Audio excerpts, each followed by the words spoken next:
All right, welcome to Hoops Tonight here at The Volume. Happy Friday, everybody. Hope all you guys are having a great night so far and that you got some big plans for the weekend. I'm taking the weekend off, but not before hitting this jam-packed Friday night slate as we start the NBA midseason tournament, which I'm coming around on in a bunch of different ways. We'll talk about in a second. But we're going to talk about the Golden State Warriors, another game winner, this time from Steph Curry, a scoop shot over Chet Holmgren, a nasty one. A very, very entertaining game as the Thunder, without Shai Gilgeous-Alexander, pushed the Warriors to the brink, but Steph puts them over the top. We had the Bucks improved to 3-2 with a much improved defensive effort against the New York Knicks. We're going to talk about that game from the perspective of both teams. And then last but not least, the Denver Nuggets manhandled the Dallas Mavericks. And I say that because physically it was a complete mismatch on both ends of the floor. And there's a lot going on with the Denver Nuggets defense that I find to be very interesting. So we got 3 games we're hitting tonight from the perspective of all 6 teams. You guys know the drill. Before we get started, subscribe to our brand new YouTube channel. In case you haven't done so already, it would mean a lot to me if you guys scroll down and just hit that subscribe button as we try to launch this YouTube channel. Don't forget about our podcast feed, wherever you get your podcasts, under Hoops Tonight. Don't forget about our social media feeds, TikTok, Instagram, and Twitter. I'm doing a lot of film breakdowns on Twitter almost every morning when I wake up and I watch film. It's just clip after clip after clip on there, so you're going to want to pay attention to the Twitter feed. And the last but not least, drop mailbag questions in the YouTube comments. We haven't had time today to hit them, but we will hit them starting again next week. So drop those in the YouTube comments, and we'll get to them next week. All right, let's talk some basketball. So Draymond Green talks about, after Klay Thompson's game winner, that it's just a lot more fun to go to work for the Golden State Warriors this year. It's interesting because, there are specific markers that I always look for truly great teams, right? And the ability to win on the road is a huge marker there, right? The ability to win in clutch situations is a huge marker there, right? I agree with Draymond. The chemistry, the likability of a team is a big deal. Why? Because you will face adversity along the way. And if you don't know how to get along, that's going to get in the way in a lot of different ways. This Warriors team is not perfect. They are still really struggling to get stops in crunch time. We're going to talk about that here in a minute, but they are definitely in a much better place here through 5 or 6 games than they were last year. A lot closer to the vibe that you got in that 2022 season. It's just a couple of smart role player signings, right? Just look at how much Chris Paul and Dario Saric, just as the basic entry point of the bench defense, has vastly improved this team. Now that Jonathan Kuminga and Moses Moody are consistently attacking with advantages in those situations, how much more successful those two guys have been and how much more consistent they've been offensively, right? And then just in general, that overall vibe and the way that's allowing the group to stay committed to the details when they go on the road. That group was not playing any defense or grabbing any rebounds when they went on the road. And obviously in an 82 game sample, you're going to have games where you don't defend super well, and the Thunder sure as hell gave the Warriors some issues tonight. But for the most part, they're hitting a lot of those little check boxes that I look at for teams that have a legitimate chance to win a title. And again, I think a lot of people were down on the Warriors coming into the season based on what happened last year, but I think people were overthinking it a little bit. They had the same top 6 guys that they won the title with 2 years ago. That's why, in spite of all that, I kept them in my list of top-tier contenders, and I think it's even possible that they're better than I expected them to be going into this season. But it's a fun game. So Thunder, without Shai Gilgeous-Alexander, they're leaning on, again, this is a team that has a ton of shot creation down the board. Obviously, Chet Holmgren is we think of him as someone that's helping them so much in rim protection and giving a little higher level offensive weapon out of the 5 spot than what they were getting out of Jalen Williams last year, right? But also he can do a lot of stuff with the ball in his hands. They ran a ghost screen with him in the 4th quarter with him and Isaiah Joe where he was the ball handler. Imagine that, taking your center and setting a ball screen on him with your 1 and having him pop to the 3-point line. Again, that's not something that's completely uncommon in the NBA right now. We're seeing it from guys like Jokic and Sabonis, and Bam Adebayo does it from time to time. Anthony Davis does it as well. But for a rookie, it's pretty high level stuff. Draymond Green waxed eloquent after the game about just how impressed he was by Chet Holmgren's overall poise as a rookie, right? And Shai Gilgeous-Alexander kind of takes over this offense in a lot of ways, almost in a heliocentric manner. And so they kind of went into a little bit more of an equal opportunity drive and kick type of game, right? And it turned out that Jalen Williams in particular could just beat anybody off the dribble and get into the paint. Lou Dort was just constantly finding himself wide open as the Warriors would lose him on the perimeter. Really good at using the pump fake to relocate and generate high quality shots for himself. And then Josh Giddey is a really high level shot creator, did a nice job leveraging angles and ball screens to get downhill and hit those little short shots over the top of the shorter Warriors defenders, right? And again, the Warriors, this is a classic trap game, right? You just won a tough game off of a game winner. You're going on a road trip, going to be on the road for a little while.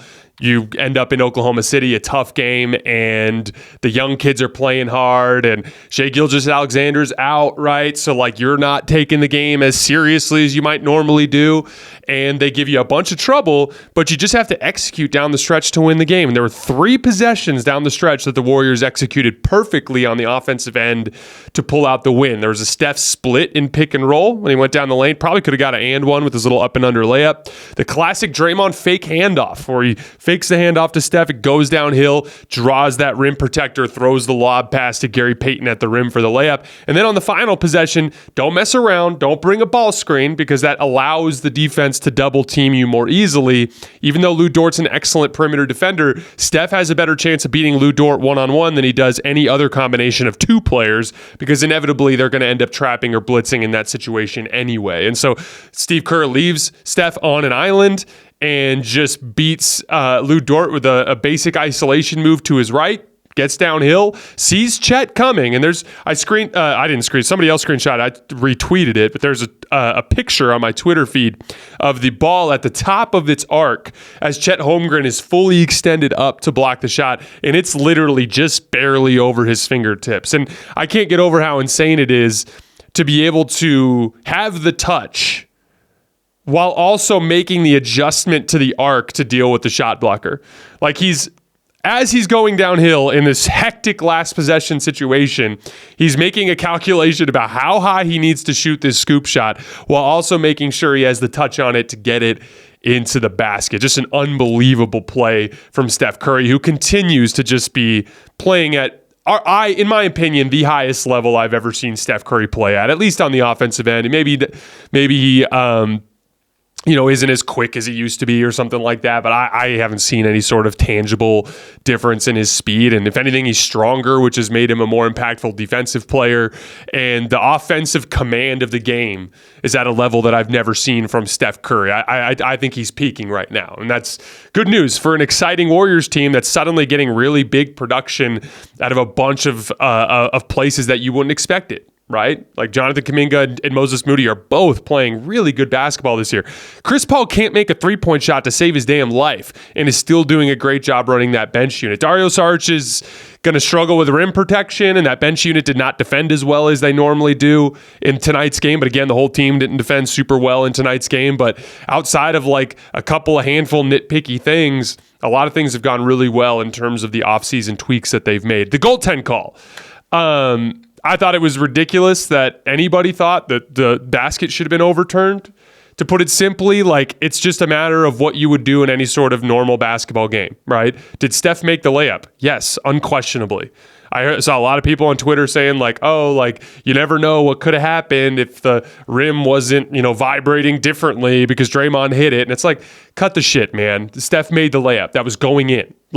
The Warriors had the ball, and the Thunder could not get a stop. And so the Warriors deserved to win. If anything, Josh Giddey also pulled on the bottom of the net, which is the same type of offensive goaltending type of situation. I thought the refs did what the refs should do in that situation, which is hey, who deserves to win the basketball game based on what happened on this basketball play? And it's the Warriors. So don't get super nitpicky in the rule book to take away what was a made basket for the player on the floor that is the best player on the Warriors, who picked on a matchup he liked, got to his spot, took and made a shot. If they deserve to win, that simple. The One thing I will say with the Warriors right now that's of significant concern is their clutch defense.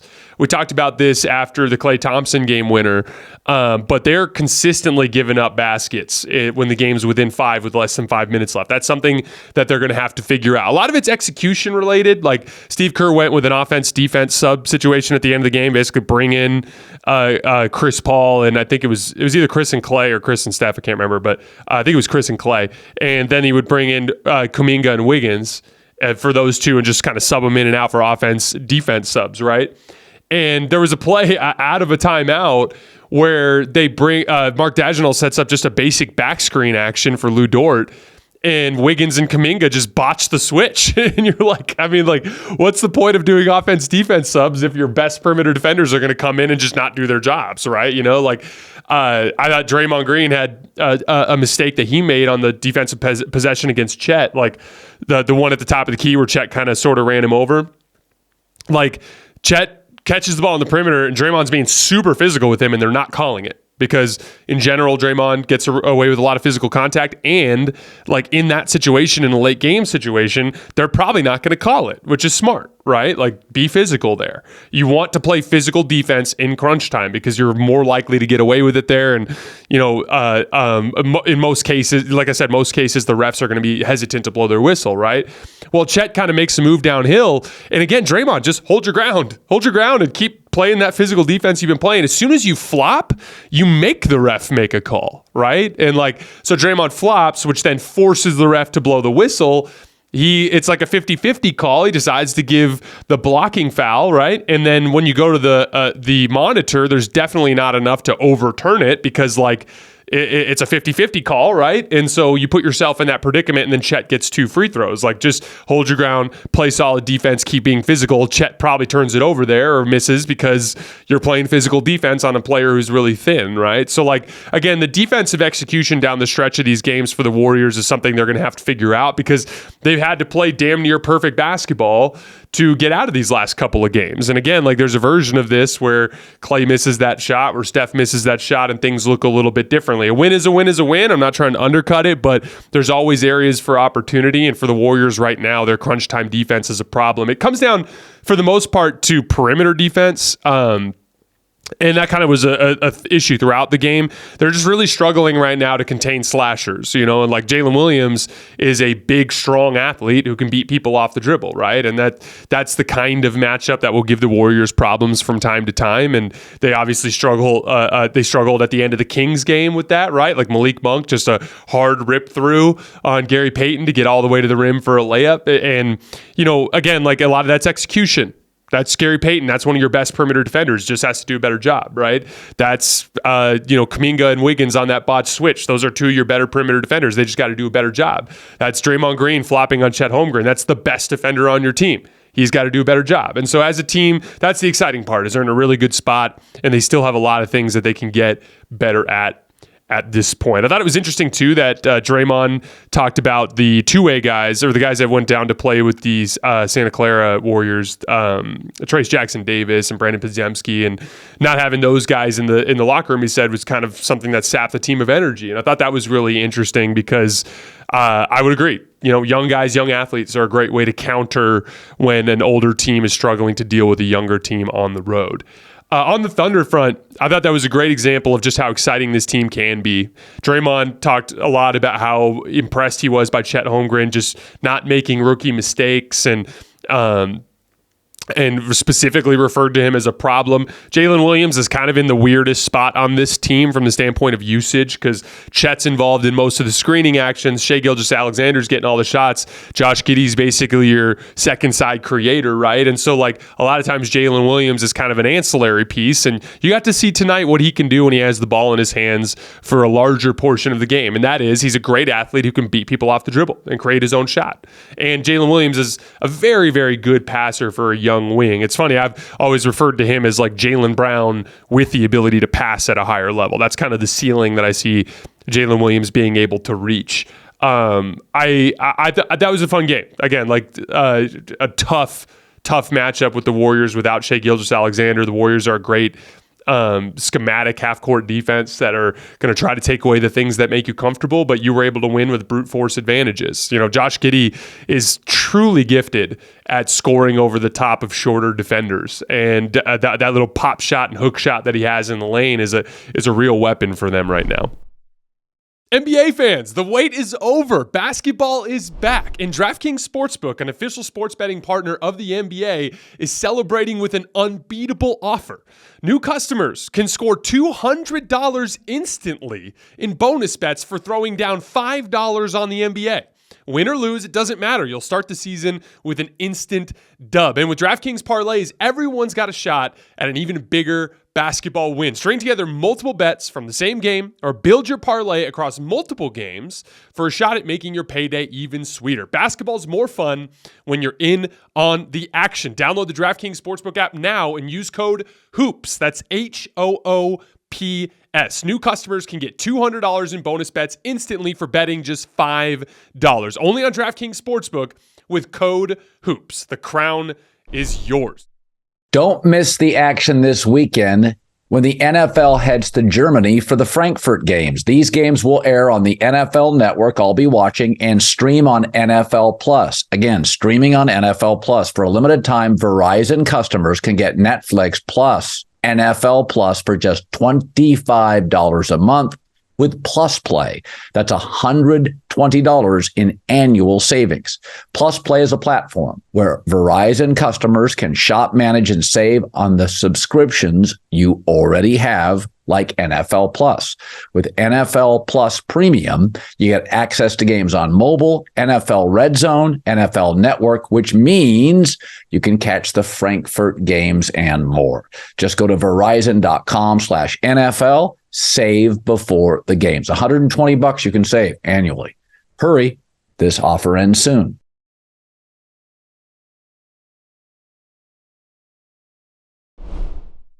All right, moving on to Knicks-Bucks.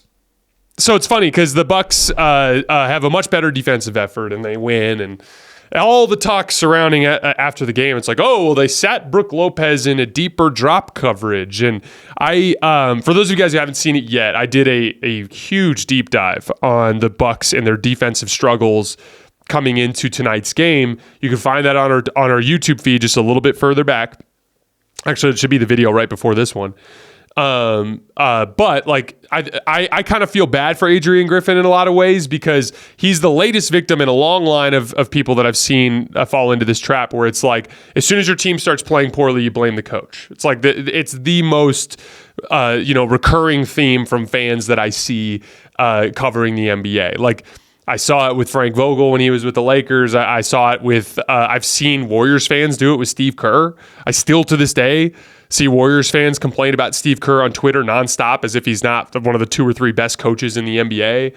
Like, Lakers fans are still doing it to Darvin Ham, even though he's doing an amazing job with the Lakers. Like, it's a consistent theme that I see. It's an easy target. It's easy to blame the coach when the players you see are not playing as well as they could be. And too often we don't, apply the requisite amount of blame to the players for not doing their jobs. And so Adrian Griffin has gotten a lot of criticism for running a too aggressive pick and roll scheme, basically keeping his rim protectors too far away from the basket, which is hurting their ability to protect on the back line. And so I was excited to kind of dive into the film today and really look into it and try to see what specifically was happening on that front. And like, don't get me wrong, like there were some issues there.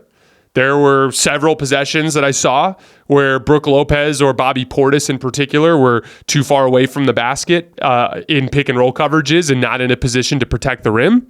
Giannis as well, not often enough in his low man position where he can be a really impactful help defender. But at the same time, that was like maybe a fourth of the issues that I saw.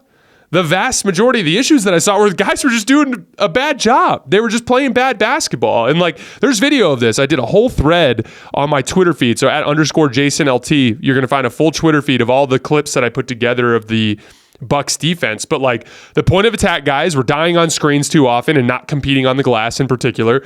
The screen defenders, Brook Lopez and Bobby Portis, were they positioned poorly? Yeah, but they also were doing a bad job. Like, they also were just straight up not doing a very good job.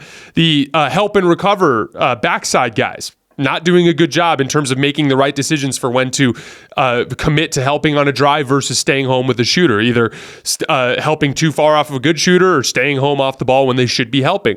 They were leaving their small guards on islands in post-up situations instead of helping. Like, nobody was competing on the defensive glass. Like, it was a travesty down the line in terms of execution. And like, a lot of people don't realize, like, scheme is only half the battle. The scheme can get you so far, but if the execution isn't there to match it, it doesn't matter. And a lot of times it's kind of unfair to properly evaluate a defensive scheme until you actually see it executed properly, right? I talk about this all the time with drop coverage. A lot of times people will say like, oh, drop coverage is flawed. And don't get me wrong, drop coverage has its flaws, but in theory, when it's executed properly, it works. If the guy navigates the screen and applies back pressure, the pull-up jump shot's not there. If the pull-up jump shot's not there, the guard has to work downhill. If the guard has to work downhill, the rim protector's waiting for him. And he can sit there and stay behind the roller and the ball handler. Again, like, execution is the majority of the battle.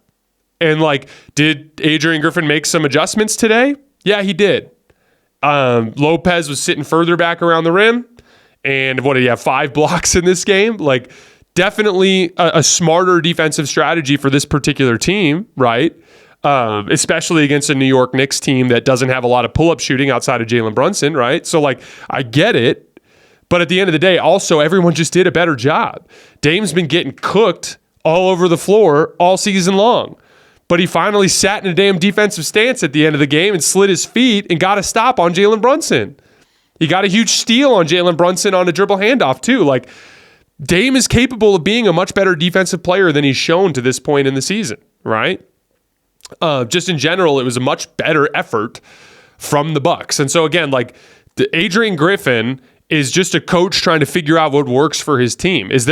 Will there potentially be a time 30, 40 games in or maybe you have to take a look at a coach and see if he is potentially a bad fit? Yeah, but we're certainly not there after 5 games. We're not there after 5 games, and especially when it's clear on tape that the players just aren't doing their job. But they did a much better job in this Knicks game. There's still a lot of room for improvement, by the way, right? Like, you won by 5 and you had to make 20 out of 39 threes to win the game, right? Like, you still gave up 1 million offensive rebounds. This is a Bucks team that was second in defensive rebound percentage last year. Coming into the night, they were 14th, and they gave up 1 million offensive rebounds again, right?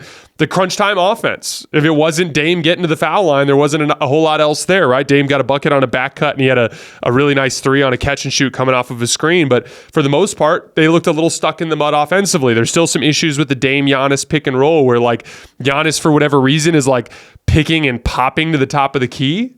They're not running it enough. When they run it, they're not spacing it properly, and Giannis isn't rolling hard. So like, there's a lot of area for opportunity here.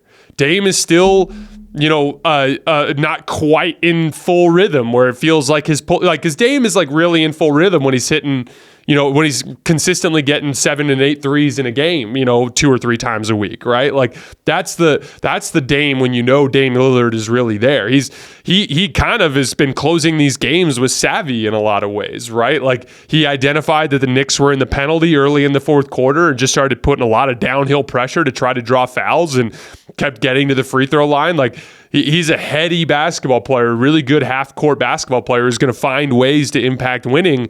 But like, he's actually capable of going an entire level above that. This team can rebound better. This team can score in the half court a lot better. They still can defend better. I don't think they'll ever be an elite defensive team with this personnel. There's a debate to be had about whether or not they're going to have to upgrade the 2-guard position. I don't think they're getting enough out of either of Connaughton or Malik Beasley right now. So like, there's a chance down the line that you have to do something at the deadline to try to shore up your perimeter defense next to Dame, right? But in the meantime, you're 3-2. And there's a lot of things that you can get better with just this particular group. And tonight I thought was a good step in that direction. Remember, nothing happens overnight with this stuff. You don't just go from playing shitty basketball to playing good basketball. It's baby steps along the way. And I thought tonight was a good positive step for the Bucks in the right direction. And I think it's ridiculous that we are sitting at 3-2, and the story the Bucks are sitting at 3-2, and the story all day was whether or not the Bucks should fire Adrian Griffin, which is just completely ridiculous. On the Knicks front, I have not watched this team particularly closely this year. I have a plan to in the next week. As you guys know, we're tweaking our format. We're doing less instant reactions and more deep dives. And obviously there are clear things popping off the screen, right? Like Jalen Brunson looks a lot better now than he did in preseason in the first couple games of the season. Looks like he's finally in rhythm and starting to get the right amount of lift on his shot. Julius Randle is off to just a horrid start to the season. And again, like everything with the Knicks is always about like Julius and Jalen and them playing like superstars. When they play like superstars, they're really hard to beat because they're so good defensively and rebounding. Or I shouldn't say they're capable of being really good defensively, and they're a very physical defense, and they rebound extremely well. So as long as they can do that stuff, they're capable of being a really dangerous team. They overpack the paint, give up too many wide open threes. That was a huge problem in this Bucks game tonight. And then Julius Randle is really, really inconsistent. Obviously, not having RJ Barrett hurt the offense in this game as well. I don't want to talk too much more about the Knicks because I'd rather do a deep dive on them. So we'll probably end up hitting them next week. So Knicks fans, keep an eye on the feed at some point next week, and we'll do a deep dive on everything that they are struggling with and succeeding with on both ends of the floor at this point. All right, Nuggets Mavs. You know, there's this. I was watching the game today, and the Mavs definitely got a little bit more loose with their offense in the fourth quarter as they started to kind of sort of make it close. Kind of one of those classic like fake comeback vibes, you know what I mean? Where a team is clearly winning by 20-ish, and then suddenly they let up defensively, and the other team kind of makes a little bit of a run, and then the starters come back in and they kind of regain control of the game, right? So I'm watching in the early third quarter as the Nuggets are pushing it to 20. And I'm looking down and I'm like, this Dallas team is having a hell of a time scoring. And we did a lot of deep dives. So for those of you guys who didn't see the deep dives this week, we did Dallas, we did Memphis, we did Boston for deep dives. And then I think we might have done one or two more if I remember correctly. But we did a deep dive on Dallas and their offense. And at the time of the video, they were the very best offense in the league. And Luka was playing arguably better than anybody in the league. And Kyrie Irving was out during that stretch. And he's back now, right? And so, like, you're bringing an incredibly high-powered offense into Denver. Not only that, a specifically high-powered offense that should give Denver issues, right? Because it's a pull-up shooting team. Pull-up shooting guard in Kyrie Irving that will pull your pick-and-roll coverages far out. And Luka Doncic, a matchup attacker who can pick on guys like Michael Porter Jr. and Jamal Murray or Nikola Jokic if he chooses to, right? So in theory, they should give them a lot of problems. And I'm watching the game, and I'm like, holy shit, like Michael Porter Jr. is holding up on switches against Luka really well. They are causing major frustrations for this Mavericks team on the offensive end of the floor. Like, then I sat down and I looked at the numbers again, and I knew they were pretty good defensively in the first few games. I think I had them at like 7th after 3 or 4 games. But at the time, I in the middle of the third quarter, I pulled up the defensive ratings, and Denver's popped up to 5th in defensive rating. They are playing some really high-level defense right now, which is something that I don't think they ever did last year, aside from a few stretches in the playoffs. So, like, again, like, this is some really, really exciting stuff we're seeing out of Denver. It reminds me of, like, I saw this with the Warriors in that, like, 2015, 2016 stretch where it kind of seemed like they were almost addicted to winning, where, like, even though they've already won a title, even though they're already in commanding position in the standings, even though there's no real importance to the night-to-night games, they just kind of seemed like they were addicted to winning basketball games. And so they kept outplaying teams that were more desperate than them. And it kind of became a cultural thing that is still stuck around in Golden State to this day. And like, I'm kind of starting to get that vibe from this Denver Nuggets team. Like, every individual player, regardless of their role, is like super bought in. Like, Michael Porter Jr. is a super skilled offensive player who is operating in a smaller role, right? But this is a dude that is sliding his feet and bothering Luka Doncic. He's kind of become a really good help and recover guy. There were several possessions today where he was able to get into the lane and dig down and bother a ball handler and then close out. And because he's got such great length, he can really bother a three-point shooter on a closeout. He had a couple on Grant Williams that he really bothered him. And so, like, you got Aaron Gordon, who's like totally embraced this perimeter stopper role mixed with like post mismatch attacking mixed with like running the floor in transition and operating on that back line. Jamal Murray has played like an all-star to start this season. Peyton Watson has been a revelation on both ends of the floor as a switch defender. He's knocking down his three-point shot. He's a devastating transition weapon. He's like this team is clicking at a level that doesn't actually make sense given their level of urgency. And again, like I know they had a random couple of weeks here or there last season where they defend well, but for the most part, it wasn't a cultural thing for that team. They came out the gates defending poorly, and they finished the season defending poorly. This year, from day one, they seem to be so much more locked in and engaged in those specific details. And when you combine that with them being the most unguardable offense in the NBA, it makes them terrifying. And like they look clearly like the championship favorite at this point. I think they're going to win this midseason tournament. Like Nikola Jokic can get 25 to 30 points without ever really having to take a shot that's difficult for him. The toughest shot he took tonight was a catch and shoot three at the end of halftime, or right before the end of the first half, where he had to like kind of pivot into a three on the move. And Jokic was fired up. It was like one of the more, you don't see him be very demonstrative from time to time, but he was super demonstrative in this particular after this shot, screaming to himself. It was like a moment for himself that he was stoked that he made the shot. But it's like, aside from that, which was a bailout shot at the end of the clock, like it's all easy stuff that he's going to make a lot of the time.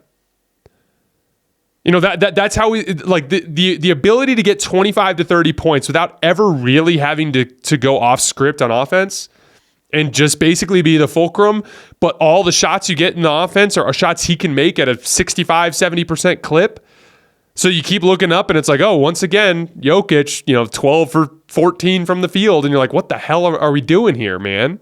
This team is just clicking at a higher level than anybody else in the league right now. I know Boston's winning by a lot, but I just can never trust that team until I see them execute in the half court in the late phases of the playoffs. And they just feel like the safest bet right now.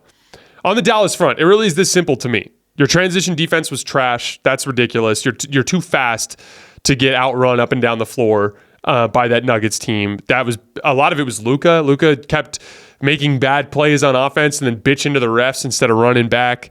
And you got to be great offensively to ever even have a chance against this Denver team. Like for 2.5 quarters, they pretty much held you in check. And you're not good enough defensively or on the glass to be able to hang with a team like Denver if you can't score at the rate you're capable of scoring. It was a problem that Luka was picking on Michael Porter Jr. and couldn't get the defense into rotation. It was a significant problem throughout the game. Kyrie played pretty well, just couldn't hit his three-point shot. Again, one of the consistent themes in this game is like they have some dirty work guys that compete. They have guys that are trying their best to hold down the defense and rebounding areas of the game. Guys like Josh Green, guys like Grant Williams, guys like Derek Lively. But like still, it just felt like every time Denver missed a shot, there was Michael Porter Jr. for an offensive rebound. There was Aaron Gordon for an offensive rebound. When they were making their run there in the early fourth quarter, it was like back-to-back plays where like they just couldn't keep Aaron Gordon off the glass. And like that's the thing is like that there's levels to this shit, right? And like Dallas looks pretty good. They look like a great offense. They look like they've improved rebounding. They're better on defense than you would have expected them to be, and certainly a lot better than they were last year. But like the problem is like Denver also has an unguardable offense, except for they're also an outstanding rebounding team, and this season have been an outstanding defensive team.